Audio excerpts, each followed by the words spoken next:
Donni Wang, Democracy Without Separation, Why the Ancient Greeks Never Believed in the Economy.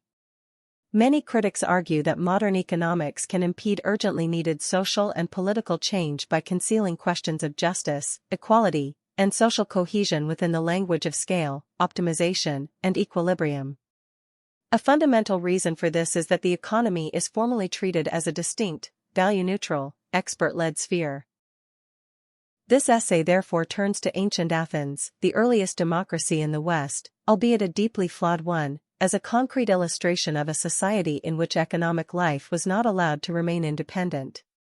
In Athens, financial decisions were understood as part of broader deliberations about collective flourishing rather than a conduit for competing self-interests. A close reading of evidence on public finance, employment, and wealth accumulation suggests that material activities were aligned with the democratic goals of mutual aid, communal well-being, and public honor in a consistent manner, resulting in non-separation between politics and economics. Through juxtaposition with Athens, the special jurisdiction claimed for economic life in the modern era must contend not only with many indigenous and non-Western traditions, but also with the democratic heritage of the West itself. Revisiting this important historical precedent forces adherents of modern economics to confront their own intellectual anomaly. On the 500th anniversary of Martin Luther's posting of his 95 Theses on a church door in Germany, a carefully staged reenactment took place in England. This time, a group of students and professors posted a long list of grievances at the entrances of the London School of Economics, calling for a fundamental overhaul of the economic discipline. The symbolism was unmistakable. The protesters saw a direct relationship between mainstream economic theory on one hand and widespread social inequality and ecological crisis on the other. Yet the field continues to enjoy special authority, enabled by an a priori assumption that economics operates according to objective rules and criteria. Yet for such a self-proclaimed science, its lack of basic predictive power was laid bare by the 2008 financial crisis, when some of the highly trained economists failed to anticipate the catastrophe. While afterwards they excused themselves by citing glitches in their mathematical models, the result was the suffering of millions and the bailout of irresponsible banks, results that were both politically devastating and ethically troubling. Yet this separation of economics from society and politics represents a profound departure from the self-identified traditions of the West. This rift becomes especially apparent when modern economic thinking is placed alongside the ideas and practices of Athenian democracy. In Athens, wealth, power, and status were understood to carry meaning only within a strong polity, thus constituting a model of non-separation. It turns out that even though economic activity was robust in ancient Greece, much of it was integrated into political life and household management rather than unfolding in a distinct and autonomous sphere. This integration of economics and politics will hereafter be referred to as non-separation, while modern economic theory constitutes a model of separation. However, a caveat about ancient Greece is due. In most Greek city-states, citizenship was restricted to adult male citizens, excluding women, enslaved people, and resident foreigners, metics, and depriving them of basic rights and dignity that we take for granted today. However, modern democracies are also not free from letdowns. In the United States, for example, women did not gain the right to vote until 1920, and racial segregation under Jim Crow persisted well into the 1960s and beyond. Some scholars even argue American democracy is under severe oligarchic influence today. Therefore, neither period can claim automatic moral superiority, both must be examined critically within their historical contexts. With these qualifications, a fundamental contrast emerges. The Greek system submerges economic matters within the political framework of the polis, in which human flourishing is defined first and foremost through public life and civic participation. By contrast, modern economic thought posits self-interested, discrete individuals who loves to compete for utility and output in the marketplace. The divergent outlooks of non-separation and separation are vividly reflected in areas of public finance, work and career, and wealth accumulation, producing social and political outcomes that are remarkably different. Public spending in Athens was devoted in large part to the construction of monumental buildings. The Parthenon, a magnificent architectural wonder, exemplifies how this was achieved in the model of non-separation. Conceived in the assembly, ecclesia, the central institution where citizens directly deliberated and governed, the Parthenon a material statement on civic pride, collective identity, and public glory. As the historian Thucydides remarks, the monument ensured that future ages will wonder at us, as the present age wonders at us now. The Parthenon's public character is further illustrated by an episode recorded by Plutarch, in which Pericles, the leading statesman at Athens, faced criticism for the extravagance of the building program. In response, Pericles reportedly declared that if the people objected, he would finance the project himself, though his name would be inscribed upon it. This proposal was immediately rejected. The assembly instead voted to fund the works from public revenues, preferring that the honor and prestige belong to the citizenry rather than to a benefactor. Public spending, in this sense, was not guided by calculations of cost and benefit, return on investment, or stimulus to consumption in the modern economic sense, but rather democratic pride. While a significant boost of revenue in some periods derived from imperial tributes, insofar as the purpose and vision of the Parthenon are concerned, the non-separation model stands in sharp contrast to the workings of modern public finance. Today, governments typically spend heavily on infrastructure, airports, highways, rail networks, and pipelines, on the basis of either measurable or inflated material benefits. Under the logic of separation, key public spaces such as universities, airports, stadiums, and cultural institutions adopt corporate brands and donor names in recognition of their financial contributions. This practice serves as a visible reminder of the reliance on private partnerships and patronage. Whereas the Athenians claimed collective honor, modern societies celebrate individuals who excel in private enterprise. Equally noteworthy were the high levels of decentralization and public accountability that characterized construction projects in Athens. As a rule, oversight was not entrusted to a bureaucratic body. Instead, the assembly appointed commissioners, epistatae, on a project-by-project basis, thereby eliminating the need of professional managerial staff. Moreover, despite the scale of these undertakings, construction work was divided into smaller portions. Independent craftsmen and workshops either competed for or were assigned specific tasks based on cost, reputation, and civic trust. The terms of these contracts were publicly displayed through inscriptions, enabling citizens to scrutinize the process and take legal action if necessary. Because jobs were allocated directly to identifiable individuals and groups rather than delegated through layers of management, accountability remained relatively high. By contrast, contemporary infrastructure projects are often entrusted to large general contractors operating through an extensive network of global supplies and vendors. The complexity of these arrangements can render it difficult for ordinary citizens to trace progress, monitor expenditures, or prosecute waste and fraud. As a result, the design, financing, and implementation of major public works can be opaque, and the decisions made by specialized administrators and professional bureaucrats can evade public control. In addition to spending lavishly on public works, the Athenian also surprised contemporary observers by how much they allocated to religious festivals, dramatic performances, and other civic celebrations. In some periods, these expenditures even rivaled military spending.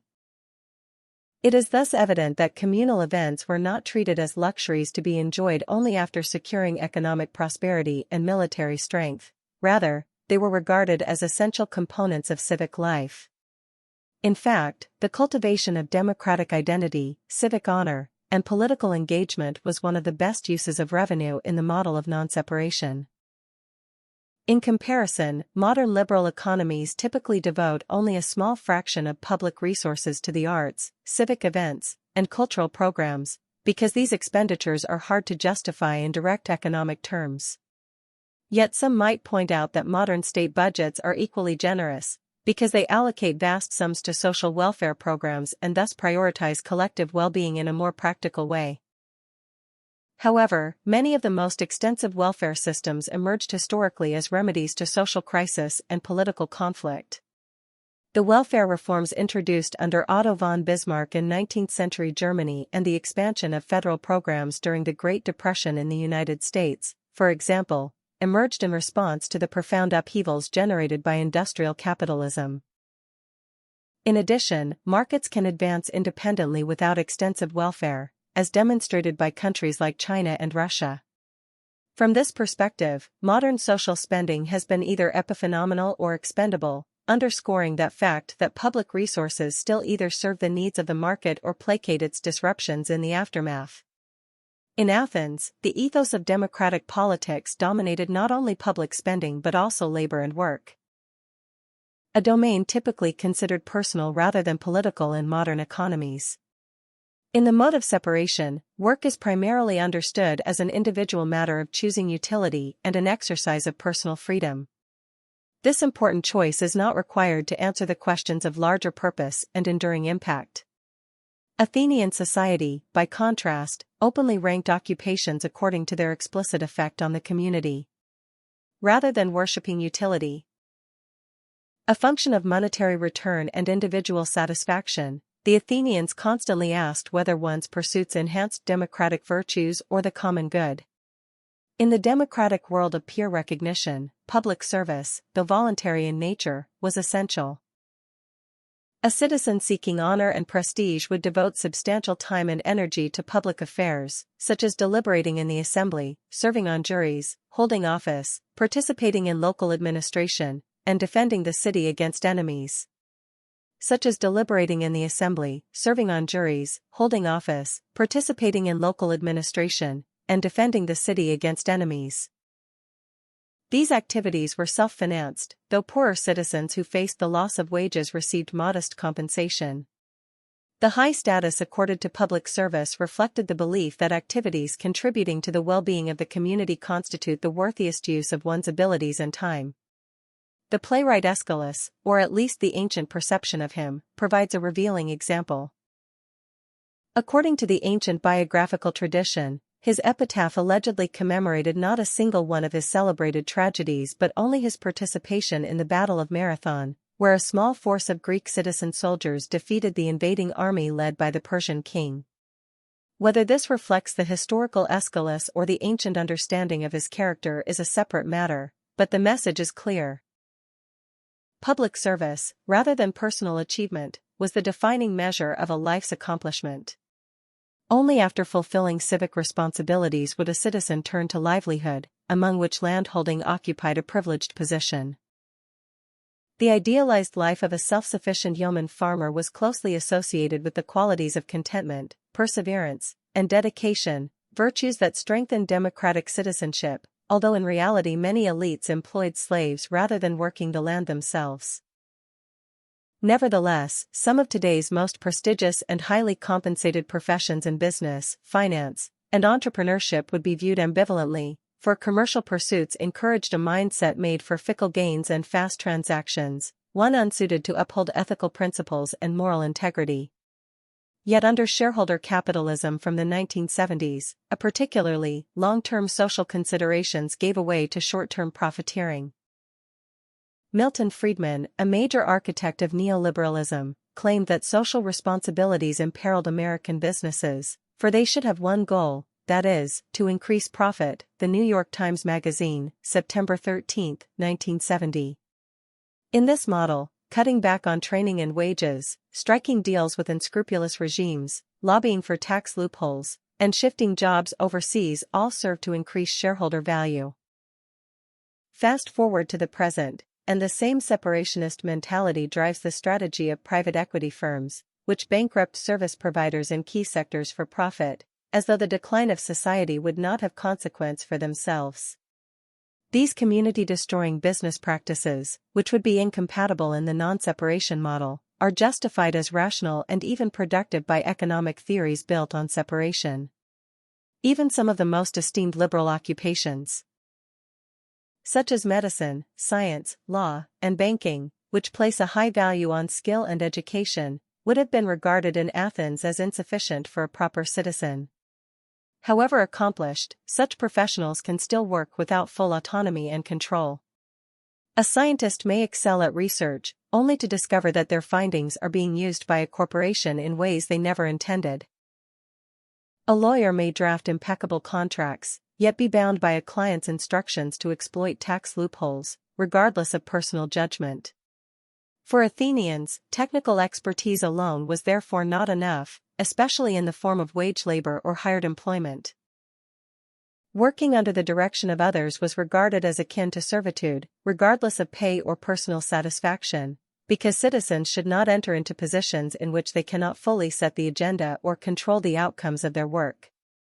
Freedom from domination and the ability to take social responsibility, which were central to political participation, also applied to economic pursuits. A society composed of highly competent specialists who work only in their confined areas as they are paid to do so would fail to generate the proper collective deliberation over the goals their expertise serves.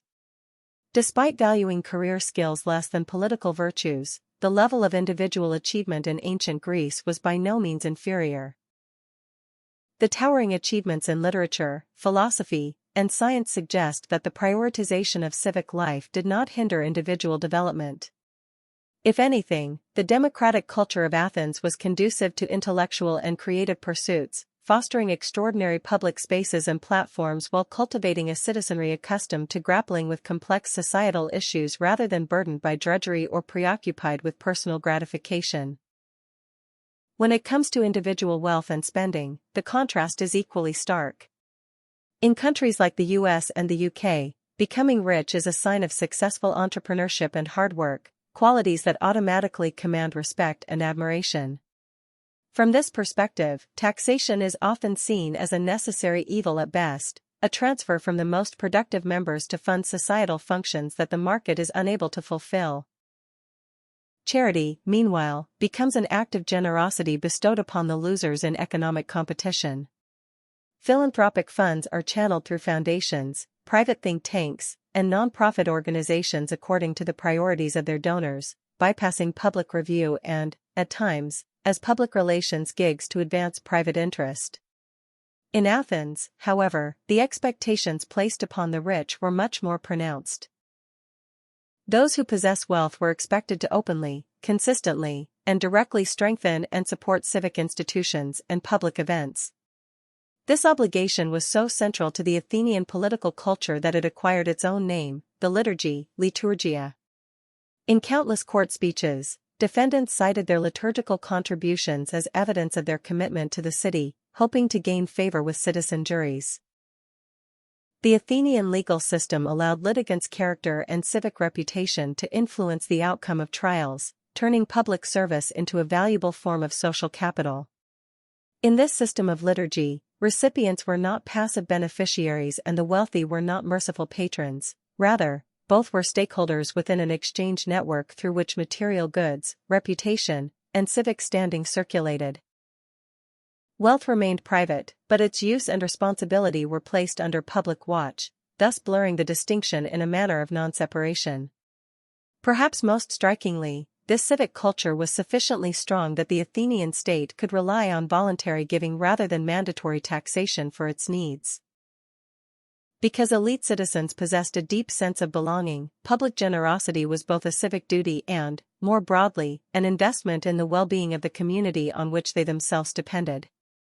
As we have seen, in public finance, career pursuits, and wealth accumulation, Athenian democracy perfected the non-separation model that did not allow economics to establish a separate kingdom apart from democratic principles. None of this is to suggest that in real-life Athens was always free from commercial ambition, status competition, or private interest. Admittedly, the city sometimes failed to live up to its own ideals, but such imperfection does not obscure the fact that, conceptually and normatively, economic activity was a means to civic and political ends rather than an end in itself.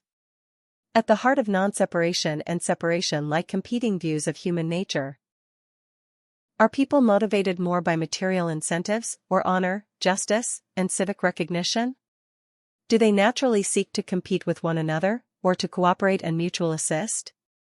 Should they devote themselves primarily to advancing their careers and private interests, or co-governing the political community as equals? One may prefer one vision over the other, but it is certainly not a choice between what is scientific and objective on the one hand, and what is political, biased, and non-universal on the other.